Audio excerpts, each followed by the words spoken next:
مسألة دعاء سببك الأسباب زور بقوة كان كلقل توكلها كو أبيته ودله يجي منكسر دسكان برزكاته إلا جوابي أدريته واشتيقني بيتشواني قدر به متكاملة لقل قدر أو قدر تواك بويا هرشي داواك رب العالمين بيد عطاك بلام قورة داواك. يعقوب عليه السلام فرموشي إني أخاف أن يأكله الذئب خو أترسم قرق بيخوا فأكله الذئب قركان ياثنا وجان ولا صخواري قرق خوات. يوسف عليه السلام فرموشي رب السجن أحب إلي خويا سجن بيخوش خسي سجن داوي سجنك. موسى عليه السلام تشيود كاتي كوا برد قورك إلا أداو آيو بابلن مرة كان أو مالي شعيب عليه السلام دوای بردگی خسو شوێنی خۆی هەر لە بن دارێکە ڕاکشە ربي إني لما أنزلت إلي من خير فقير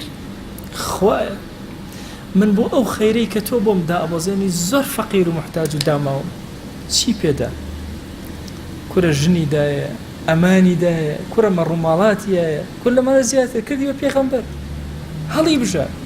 واصطنعتك لنفسي موسى أي موسى عليه السلام من توم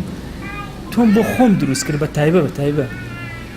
كأنما لنا هو مخلوقاتها بتايبة رب العالمين أم عبدي دروست کردو بۆی ئیشێکی زۆر گەورەی پێ بکە بۆیە لە ڕاستیە دوعا گەورەکان قەدەر لە ئینسانە ئەگۆڕن بۆیە کەسی موسڵمان ئەو قەدەرەی کەوا گۆڕانکاری بەسەرادێ حتماً بە دوعا گۆڕانکاری بەسەرادێ بۆیە هەمیشە داواک ئەپاڕێتەوە خوا پێ عەتاک ئەفرەتێک ئەناسم أي ما صح جاري للدعاء كدعاء ما كر كذبهم نالبهم أمو خوايا بياكم بيتين نرجعاني لمزجوتك خوايا بياكم بيتين نرجعاني لمزجوتك أي دعاء شو مكرب ملاك يورك مال ما سون نوم مزجوت والله أخويا من دعاء نوم مزجوت بلي ذا كردي هذا أملي كردي هالنرجعاني بك أيوة كشي سبحان الله نرجعاني بك هربي بجماعة يشبيك هربي لمزجوت ماضي خوم هلا مزجوت ما زانوا خوا شون أول لطفي لقلا كردي يقد بالرغم أكل أو دعاء جيرابي يشكم من ألبوم بلام كات موقع إجابة يكسر خوي جورة درو خيركات